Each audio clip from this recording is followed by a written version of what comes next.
पावन भूमि जो सदगुरु कबीर साहब के प्रथम शिष्य श्री जागू साहब जो कटक उड़ीसा में जन्म लिए थे और जब 16 साल की उम्र में जागू साहब को कबीर साहब मिले कटक उड़ीसा। उसकी लंबी कहानी है, मैं उधर नहीं जाना चाहता हूँ, लेकिन मैंने उसका इतिहास लिया है। तो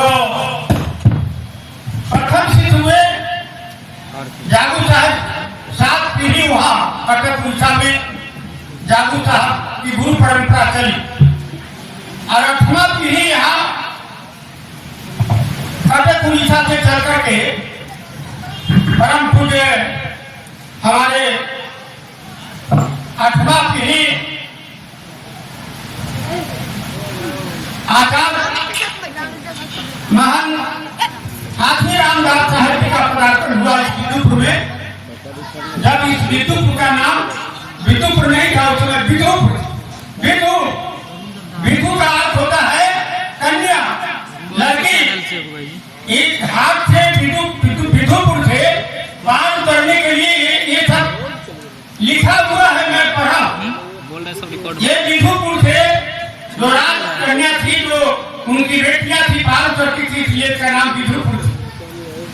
इसी विदुपुर में हमारे संत जागू साहब के 8वां पीढ़ी हाथीराम साहब जी विदुपुर में पधारे और यहाँ के राजा ने जो कुटिया बनाने के लिए जमीन दिया और इनके जो कटर प्राण को देखकर इनकी जो बेटियां थी, वो इनके अंदर में इस उद्भव स्थल को जागृत करना था। वो राजा समझ गया कि ये कोई महान संत है और उनको ये जगह दिए और वो साधारण कुटिया बनाकर रहने लगे। कुछ काल बीत जाने के बाद वो जीवित समाधि के लिए उन्होंने लोगों से कहा कि मैं जीवित समाधि लूंगा। ये लगभग 250-300 वर्ष है। तो ये जीवित समाधि मंदिर बना हुआ है, जिसका जीर्णोद्धार 2 साल पहले मैंने करवाया है। आज ये 20वां पीढ़ी है सज्जनों, ये 400 वर्ष पुराना हमारे जागू साहब का ये स्थान है। और काशी के बाद सदगुरु कबीर काशी में कबीर चौरा में रहे, इसलिए वो मूल गादी माना गया। और दूसरे जागू और भगवान साहब, जागू साहब के बाद भगवान साहब हुआ। तो ये आचार्य पीठ है, 352 ब्रांच भारत छोटी इसका है, नेपाल तक 1200 छोटी छोटी मठे इसके अंदर है समाहित। मैं आग्रह करूंगा आप लोगों से, और जब मैं पूर्व मंत्री माननीय मुकेश सहनी जी के आवास पर मुझे जाने का मौका मिला तो हम तो समझते थे कि ये नेता है, और जब इनके निवास स्थान पर इनके कार्यालय में जब वहां बैठा तो नजर जब देखा कि बड़े बड़े संत महात्मा ऋषि महर्षियों का ये लगा हुआ है तस्वीर, तो मैंने इनसे पूछा कि मुझे तो पता था आप एक साधारण कभी विधायक थे, मंत्री हुए, लेकिन ये महापुरुषों की जो लगी हुई है, आप हमको इसके बारे में बताएं। तो इनसे मेरा लगभग 40 मिनट सत्संग हुआ। इन्होंने बताया अपने आप को, मुझे बहुत खुशी हुई और मैंने इनको आमंत्रण दिया कि आप हमारे आए वहाँ जागू साहब का ये आचार्य पीठ है विदुपुर, संत समागम का आयोजन किया गया है दिनांक 23 तारीख को। तो उन्होंने हस्त स्वीकार किया और आज से लगभग 1.5 महीना पहले जब मैं प्रयागराज में गया था, अभी आप देखे हैं यहाँ का ब्रांच है लखनऊ में, उसका नाम है बसहा। वो 7 पीढ़ी पहले जागू साहब का वहाँ उनके शिष्य वहाँ गए थे, जो हमारा मुख्य ब्रांच इस विद्युपुर आकार पीठ का लखनऊ में है। तो वो अभी यहाँ से गए हैं, उनका निमंत्रण आया हमें प्रयागराज जाने के लिए। प्रयागराज में हम गए, 4 दिन रहे, वहाँ भंडारा दिए।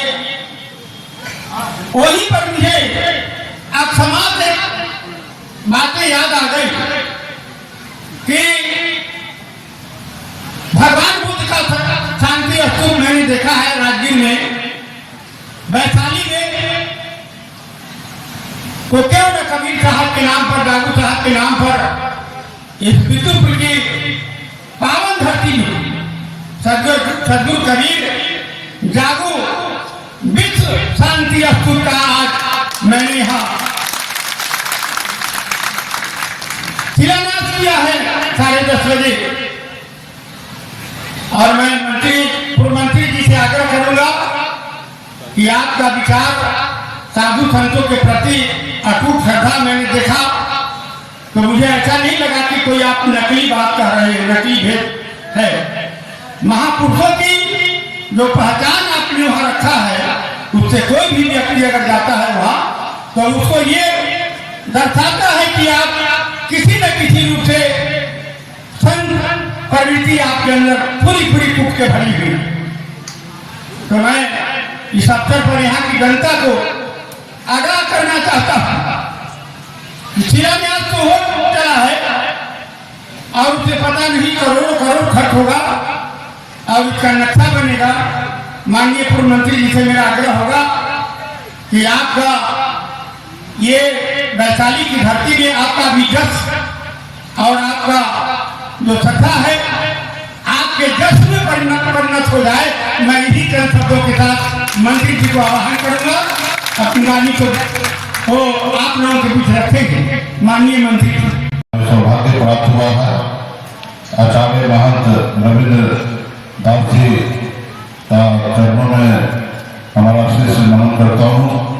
इस कार्यक्रम में उपस्थित हो प्रकाश सहनी जी, आनंद मधुकर जी, राजीव चंद्रन मुखिया जी, गोपालगंज से आए महंत प्रेम सागर साहब जी, नेपाल से यहाँ पर उपस्थित हुए हैं महंत बेचन दास साहब जी, इस कार्यक्रम में यहाँ पर उपस्थित है महंत उपनाम दास जी, प्रोफेसर दुखी दास जी, महंत रामप्रेस स्वामी जी, डॉक्टर BK गौतम जी, महंत श्री साहब जी, गोपाल सहनी जी, मीना यादव भारती जी, सदन सहनी जी, सीताराम जी, संजय सहनी जी, इंद्रजीत जी, महंत विजय दास जी, महंत पार्थिव दास जी और तमाम यहाँ पे हमारे यहाँ पे माता बहन, हमारे यहाँ संत समाज के सभी यहाँ पे वरिष्ठ सभी साथी, आप सभी को सनत मल्ला मुकेश सभी की ओर से नमस्कार प्रणाम। साथियों, मैं मेरी जिंदगी में कबीर साहब का बहुत बड़ा योगदान है। मैं जब पहली कक्षा से लेकर नर्सरी से लेकर 5वीं क्लास तक मैं पढ़ाई जहाँ पे किया, उस स्कूल का नाम था कबीर विद्यापीठ।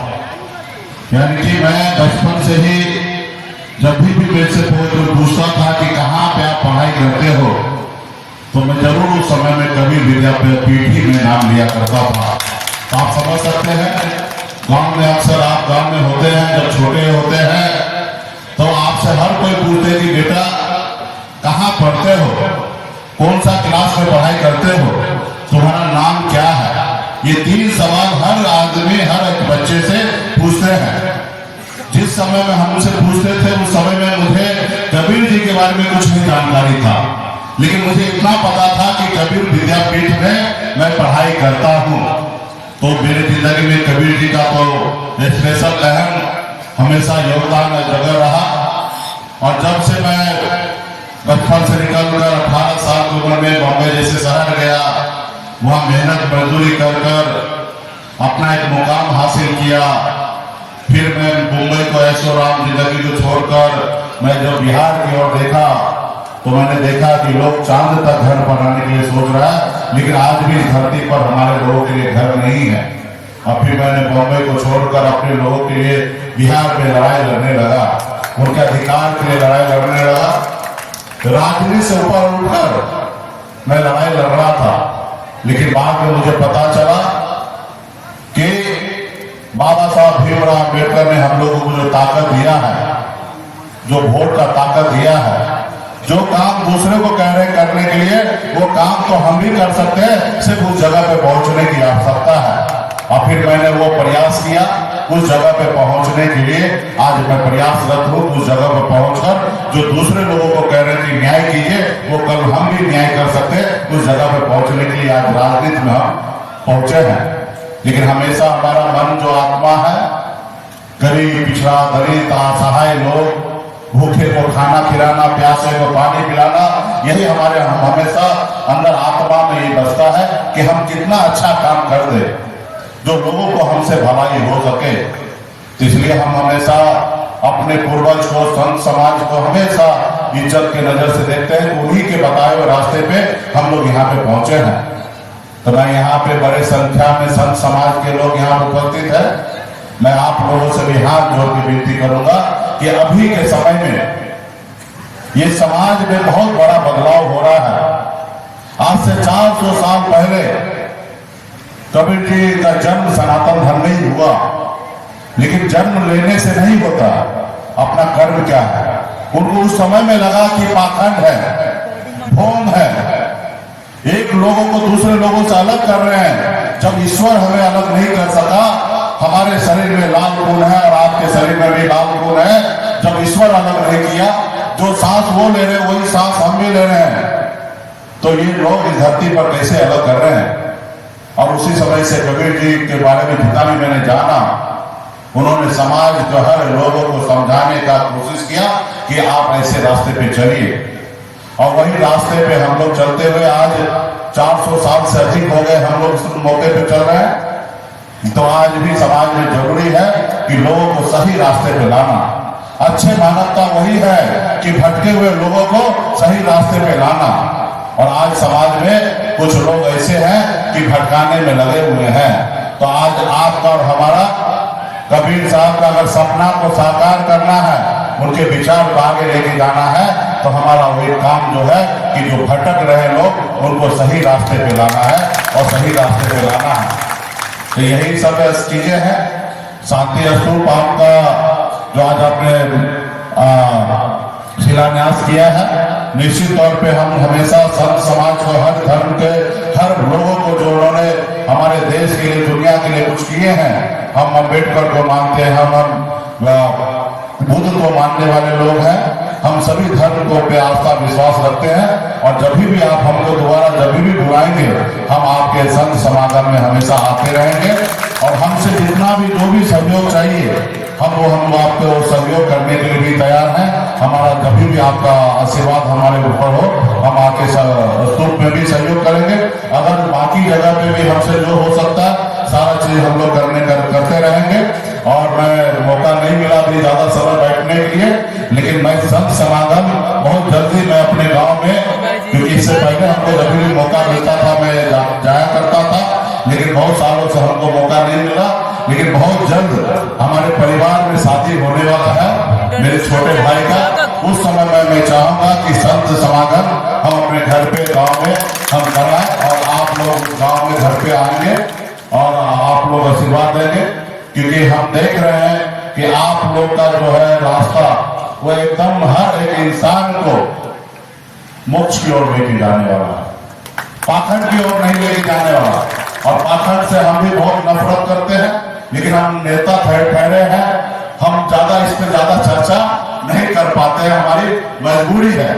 लेकिन आप लोग स्वतंत्र हैं, क्योंकि कुछ चीजें बोलने से कुछ लोगों को पीड़ा होता है, तो हम नहीं चाहते कि उनको आईना दिखाए कि उनको पीड़ा हो। तो हम थोड़ा सा क्योंकि हम जिस रास्ते पे चल रहे हैं उस रास्ते पे थोड़ा सोच समझ के भी बोलना रहता है, क्योंकि हमारा इच्छा जो है वो आने वाली पीढ़ी के लिए बेहतर करना है। और आज अगर हमारे लोग नहीं समझ पा रहा है तो वो जिस भाषा में जैसे समझना चाहता वैसे समझाकर हम आने वाले जगह पे पहुंचना चाहते हैं।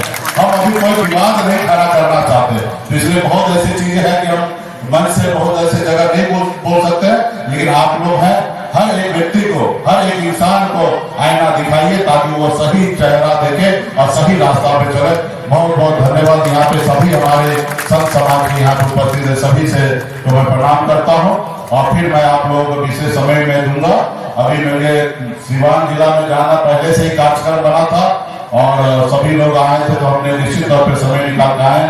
बहुत बहुत धन्यवाद देता हूँ मैं पुनः सभी को, बहुत बहुत धन्यवाद।